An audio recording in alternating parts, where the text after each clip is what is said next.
여러분 안녕하십니까? 한건산입니다. 진리바로 세우기 12번째 시간입니다. 재림과 부활과 심판에 대해서 마무리하는 중요한 강의가 되겠습니다. 그 어떤 곳에서도 들을 수 없는 내용입니다. 만일 이단 사입이나 거짓 선지자 등이 본 강의 내용을 사용할 경우 저작권 침해가 됨을 경고합니다. 주님 예수의 구원 사역이 어떻게 완성 안에서 완성을 이루게 되는지, 다시 말해서 어떻게 그리스도 안에서 모든 사람이 구원을 받게 되는지에 대해서 전 시간에 이어서 증언하도록 하겠습니다. 여기에 대한 성경 말씀이 부활장인 고린도전서 15장에 있습니다. 22절을 보세요. 그리스도 안에서 모든 사람이 삶을 얻으리라 말씀하지요. 예수 안에서 모든 자들이 사망으로부터 부활하게 된다는 뜻입니다. 우리 인간 모두는 죄로 인해 죽은 자들이며 생명이신 예수를 영접할 때에 부활하게 되고 예수 안에서 마침내 모든 자가 생명을 얻게 될 것이기 때문입니다. 그리고 23절에 보면 부활이 각각 자기 차례대로 된다고 말씀하지요.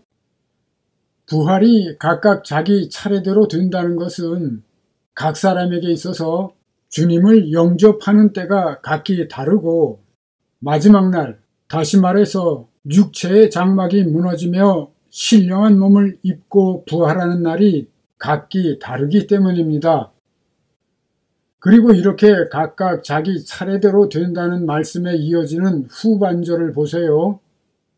먼저는 주님께서 첫 열매가 되셨다고 말씀합니다. 그리고 그 다음에는 예수께서 강림하실 때에 그리스도에게 속한 자들에게 부활이 일어난다고 말씀합니다.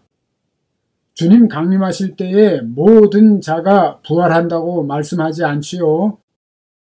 그리스도에게 속한 자들에게 부활이 일어난다고 말씀하고 있습니다. 그리스도에게 속한 자란 예수 안에 거해서 그 계명을 순종하며 사는 자들을 가리킵니다. 사도 바울은 히브리서에서도 이와 똑같은 뜻의 말씀을 합니다. 죄와 상관없이 자기를 바라는 자들에게 두 번째 나타나시리라. 이 말씀에서도 보면 모든 자에게가 아니라 자기를 바라는 자들에게 나타나신다고 말씀하지요. 모든 세대에 임하시는 주님 예수는 자기를 바라는 자들, 즉 그리스도에게 속한 자들에게 오시는 것입니다.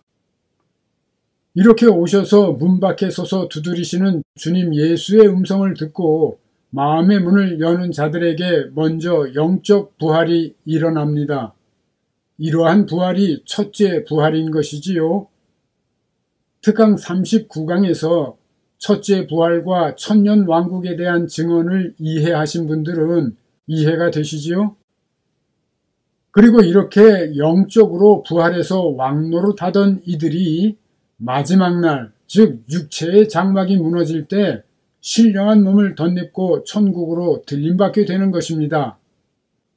각각 자기 차례대로 되는 것이지요. 이렇게 첫째 부활인 영적인 부활도 각각 자기 차례대로 되는 것이고 육체의 장막이 무너질 때 신령한 몸을 입고 일어나는 부활도 각각 자기 차례대로 된다는 뜻입니다. 한편 모든 사람이 구원받는 일이 이루기 위해서 영의 세계에서는 어떤 일이 일어날까요? 지난 11강에서 그리스도 안에서 죽은 자와 불 가운데서 구원받는 자에 대해 증언한 것을 기억하시기 바랍니다. 온전하지 못한 구원을 받아 영의 세계에 거하거나 사탄의 권세 아래 던져진 그들이 영의 세계에서 7년 대환란과 같은 모진 환란 중에도 끝까지 인내하며 예수께 대한 신앙을 회복해서 배반하지 않고 믿음을 지킨다면 예수의 날에 불 가운데서 받는 구원을 받게 된다고 증언했습니다. 예수의 보혈로 씻음받아 흰옷을 입고 환란에서 나오게 되는 것이라고 증언했지요.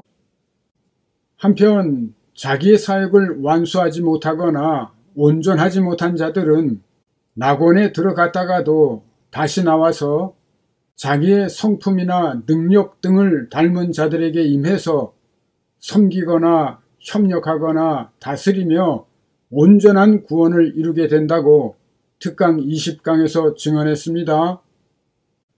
지금까지 증언해왔듯이 이 예수의 날은 단 일회적인 것이 아닙니다. 모든 세대의 어느 때에든지 주님 예수께서 강림하실 때에 그리스도에게 속한 자, 그리스도에게 속한 자들에게 부활과 휴거가 각각 자기 차례대로 일어나는 것입니다. 이러한 일은 주님 예수께서 하나님의 나라를 아버지 하나님께 바치기 위해 오시는 최후의 날까지, 다시 말해서 택하신 모든 자들이 구원을 받게 되는 그날까지 지속됩니다. 진리의 나팔이 울려 하늘 이 끝에서 저 끝까지 택하신 자들을 사방에서 모으게 됩니다. 땅 이 끝에서 저 끝까지가 아니라 하늘 이 끝에서 저 끝까지입니다. 하늘 이 끝에서 저 끝까지라 함은 이 세상뿐만 아니라 영의 세계도 포함된다는 뜻입니다. 이 진리의 나팔 소리를 듣고 택하신 자들이 일어나게 되는 것이지요. 이렇게 해서 주님 예수의 구원 사역이 완성 안에서 완성을 이루어 가는 것입니다. 그러나 지금 현실적으로 마주하고 있는 심각한 문제는 이렇게 진리의 나팔을 부는 자들도 드물고 듣는 사람들도 많지 않다는 것입니다. 사탄과 그 사자들의 저항이 거세기 때문이지요. 이번 강의를 끝까지 집중해서 듣고 제10강과 11강을 연결해서 함께 정독해야 온전히 이해하게 될 것입니다. 공짜가 없습니다. 심은 대로 거두는 것이고 힘써야 하는 것이지요. 그리고 24절을 보세요. 그 후에는 마지막이니 라는 말씀을 올바로 해석해야 합니다. 이 말씀의 뜻은 그리스도에게 속한 자들의 부활 다음에는 마지막 때에 부활이 있다는 뜻입니다. 그리고 바로 이 마지막 때가 예수께서 모든 원수를 발 아래에 두시고 나라를 아버지 하나님께 바칠 때라고 말씀하고 있는 것입니다.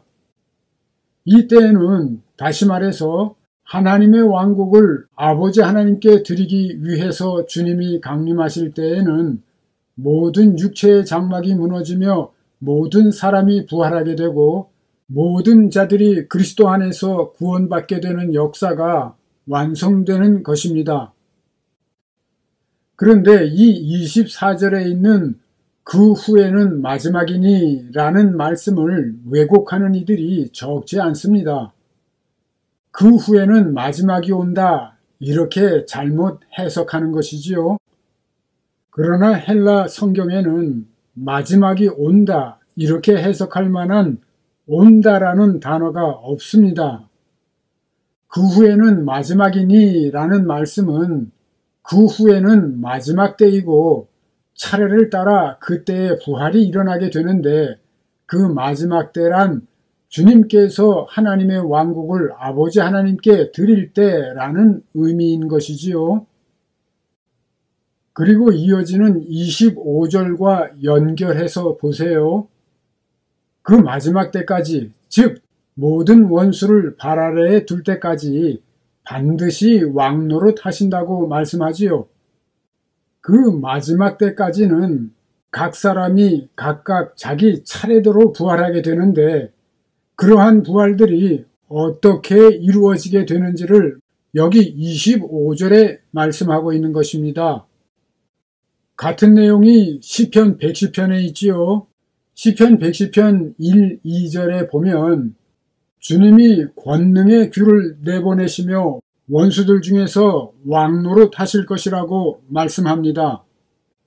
이 시편 말씀에서 시온에서부터 권능의 귀를 내보내신다고 했는데 이 시온이란 유대에 있는 산이 아니라 1절에 있는 말씀처럼 하늘 보좌를 비유하는 것입니다. 그리고 권능의 귀는 예수의 이름으로 오시는 보혜사 성령, 즉 권능과 진리의 영을 상징합니다. 진리로 세상을 심판하시며 하나님의 백성들을 구원하고 진리 가운데로 인도하며 다스리시는 권능과 진리의 영을 상징하는 것이지요. 그 권능의 귀를 받은 자들이 바로 이 땅에서 왕노릇하는 자들이며 첫째 부활로 나온 사람들입니다. 보혜사 성령의 인침을 받은 자들이며 살아서 믿는 자들인 것입니다. 그런데 이 말씀을 그 후에는 마지막이 온다 라고 해석하는 이들은 23절에 각각 자기 차례대로 부활하게 된다는 말씀을 다음과 같이 왜곡해서 해석하게 됩니다. 예수 그리스도의 부활이 첫 번째요, 재림 때에 일어나는 부활이 두 번째가 되므로 부활이 각각 자기 차례대로 일어난다고 말씀한 것이다. 이렇게 억지 해석하며 고집하려는 분들이 있는데 스스로 모순에 빠져 있음을 깨달아야 합니다. 이것이 진리라면 굳이 각각 자기 차례대로라는 말씀을 할 필요가 없습니다. 그렇지 않습니까? 사도 바울은 각각이라는 단어를 사용해서 각 개인의 부활, 다시 말해서 모든 사람이 각각 자기 세대를 살아가며 각각 자기 차례대로 부활하게 되는 진리를 말씀하고 있는 것입니다. 만일 주님 예수의 오심과 부활이 최후의 날에만 일어나는 것이라면 주님 예수께서 2000년 전에 오셨을 때 죽은 자들을 부활시키지 못한 메시아가 됩니다. 구약에는 메시아가 강림하면 부활이 일어나게 된다고 예언하고 있는데 그 부활의 사역을 예수께서 완수하지 못한 것이 되는 것이고 구원 사역을 완수하지 못한 실패자가 되는 것이지요. 그리고 사도 바울의 말씀과 같이 예수 안에서 자는 자들은 다 망한 것이 되는 것이며 제자들을 고아와 같이 버려두지 않고 곧 오시리라고 약속하신 주님 예수는 거짓말쟁이가 됩니다. 2000년이 지나도록 오시지 않았으니 당연히 거짓말쟁이가 되는 것이지요. 그런데 주님은 이렇게 말씀하셨습니다. 사람이 나를 사랑하면 내 말을 지키리니 내 아버지께서 그를 사랑하실 것이요 우리가 그에게 가서 거처를 그와 함께 하리라. 이 말씀은 주님께서 제자들이 살아있던 그 세대에 오실 것이라는 약속의 말씀이고 다음과 같은 말씀들도 마찬가지입니다. 내가 너희를 고아와 같이 버려두지 않고 너희에게로 오리라. 내가 진실로 속히 오리라. 허리에 띠를 띠고 등불을 켜고 서 있으라. 주의하라, 깨어 있으라. 그 때가 언제인지 알지 못함이라. 어떻습니까? 곧 오신다는 말씀이 분명하지요. 곧 오신다면 언제 오신다는 것일까요? 주님께서 이렇게 말씀하셨습니다. 이 동네에서 너희를 박해하거든 저 동네로 피하라. 내가 진실로 너희에게 이르노니 이스라엘의 모든 동네를 다 다니지 못하여서 인자가 오리라. 2000년 전 주님의 제자들이 살던 바로 그 세대에 오신다는 약속의 말씀들이 틀림없지요. 그리고 주님께서는 모든 세대, 모든 사람들에게 오실 것을 약속하셨습니다. 마가복음 13장에 말세의 징조와 소위 재림에 대해 가르치시며 다음과 같이 말씀하셨지요. 30절에 이 세대가 지나가기 전에 이 일이 다 이루리라. 37절에 내가 너희에게 하는 이 말은 모든 사람에게 하는 말이니라. 이렇게 말씀하십니다. 이 말세와 소위 재림에 대한 가르침은 제자들에게만 하신 것이 아니라 모든 사람에게 하는 말씀이라고 하신 것이 분명하지요. 모든 사람, 즉 모든 세대 사람들에게 주시는 말씀인 것입니다. 그렇지만 이렇게 반문하실 분들이 많습니다. 그렇다면 주님 예수께서 재림하시기 전에 있을 것이라는 징조들, 기근이나 지진 등 재난들, 그리고 성도들이 이 땅에서 겪게 될 것이라는 환난은 도대체 뭐냐? 지금이야말로 그런 때가 아니냐? 이렇게 반문할 수 있지요. 그렇지만 잘 생각해 보세요.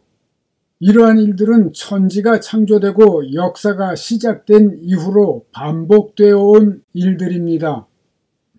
주님은 그 당시 제자들에게 오실 것이라고 약속하신 것이 분명하지요.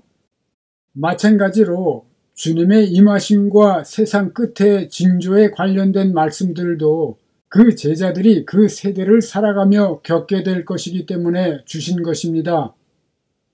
그리고 37절에 모든 사람에게 하는 말씀이라고 하셨듯이 모든 사람들이 각기 그 세대를 살아갈 때에 일어날 영적이거나 가시적인 사건들을 겪으면서 각자가 깨어 일어나 인내로 예수 신앙을 지키며 사망 권세를 이겨야 할 것임을 교훈하시는 말씀입니다.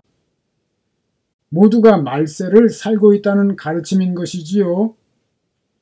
각 사람이 신앙생활하면서 겪게 되는 영육 간의 사건들과 환난, 그리고 영육 간의 죽음 등을 비유로 말씀하신 것입니다.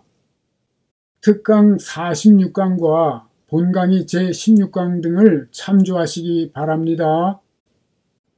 주님께서는 2000년 전 이 땅에 오셨을 때부터 죽은 자들을 부활시키시며 심판과 구원을 이루셨고 그 완성 안에서 그때로부터 지금까지 그리스도에게 속한 자들을 천국으로 추수하고 계십니다.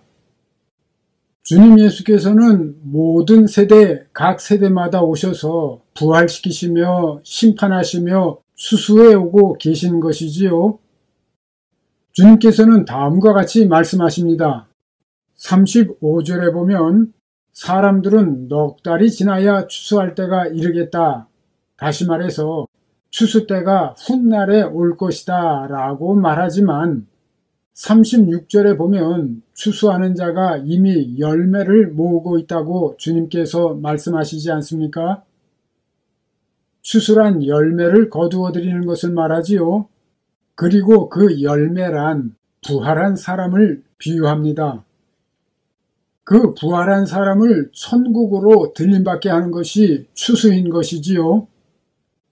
세상 끝이 먼 것 같고 메시아의 강림과 구원과 심판이 먼 것 같지만 바로 주님 예수께서 성육신하신 2000년 전 그때가 세상 끝이요. 바로 지금이 세상 끝인 것입니다. 그때로부터 살아왔고 지금 살아가는 모든 사람들이 세상 끝을 살고 있는 것이지요. 모든 사람이 심판과 구원과 부활과 추수 때를 살고 있다는 뜻입니다. 성경은 주님께서 세상 끝에 나타나셨다고 말씀합니다. 그때의 부활과 추수가 이미 이루어졌고 모든 세대에 예수의 이름으로 오시는 보혜사 성령과 주님의 임하심으로 지속적으로 심판과 부활과 추수가 이루어지고 있는 것이지요. 심판이 멀리 있는 것이 아니지요. 심판이 없이 어떻게 천국이나 지옥으로 들어갈 수 있으며 불 가운데 받는 구원에 처할 수 있다는 말입니까? 주님 예수의 진리의 말씀을 받아들이지 않는 자는 이미 심판을 받은 것이며 또한 받게 될 것이라고 성경은 말씀합니다. 구원 사역이 완성 안에서 완성을 이루어가고 있는 것이지요.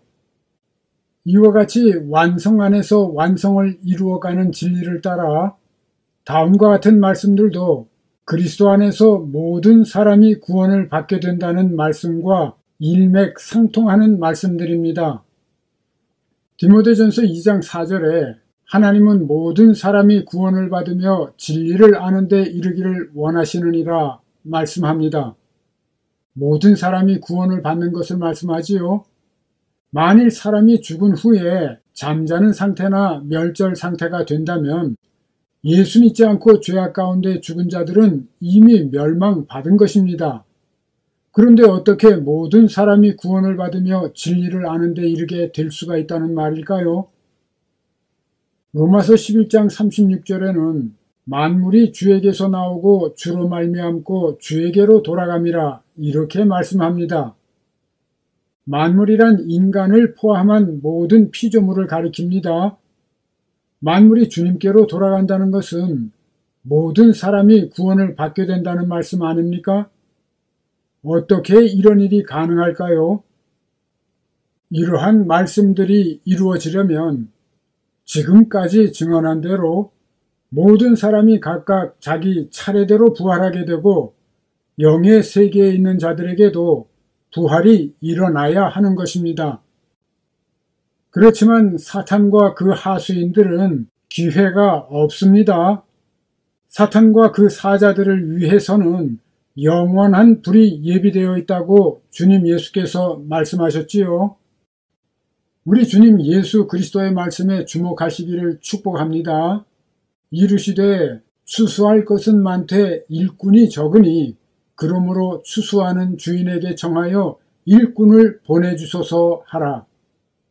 주님께서 세상 끝에 추수하러 오셨고 이미 거두는 자가 삭도 받고 추수하고 있으니까 일꾼을 보내주소서 이렇게 기도하라고 말씀하시지요. 그 일꾼들은 누구입니까? 우리 주님 예수의 진리의 나팔을 부는 사람들이 아닙니까? 눈이 감기고 들을 귀가 없는 사람들은 그 진리의 나팔 소리가 들리지 않습니다. 진리를 사모하는 사람들에게 들리는 것이지요. 승천하시기 전에 주님께서는 우리 크리스천들로 하여금 땅끝까지 진리를 전하며 가르쳐 지키게 하라고 명령하셨습니다. 이렇게 해야 하나님의 왕국이 확장되고 유지되며 이 땅에 이루어지기 때문입니다. 그러므로 거짓 진리에 속아서 시간이나 정열을 낭비하지 말아야 합니다. 이 땅에 하나님의 다스림을 받는 사람들이 많아지고 불의와 맞서 싸우며 각계 각층에 진출해서 영향력을 행사하는 이들이 많아질수록 세상은 하나님의 뜻대로 변화되어 가는 것이며 확장 유지되는 것입니다. 비로소 빛과 소금의 직분을 감당할 수 있게 되는 것이지요. 나뿐만 아니라 내 가족, 내 이웃이 변화되는 것이 얼마나 귀한 일인지 모릅니다. 역사를 주관하시는 분은 하나님이시지만 역사를 이루어가는 것은 인간임을 깨달아야 이러한 역사가 더욱 힘있게 널리 펼쳐지게 될 것입니다. 이것은 너무나 중요한 진리이며 사실입니다. 이번 강의는 최소한 진리 바로 세우기 제10강과 11강을 묶어서 함께 여러 번 정독해야 온전히 깨달을 수 있을 것입니다. 모든 강의들을 순서대로 거듭해서 정독하시기를 축복합니다. 안녕히 계세요. 한근산이었습니다. 감사합니다.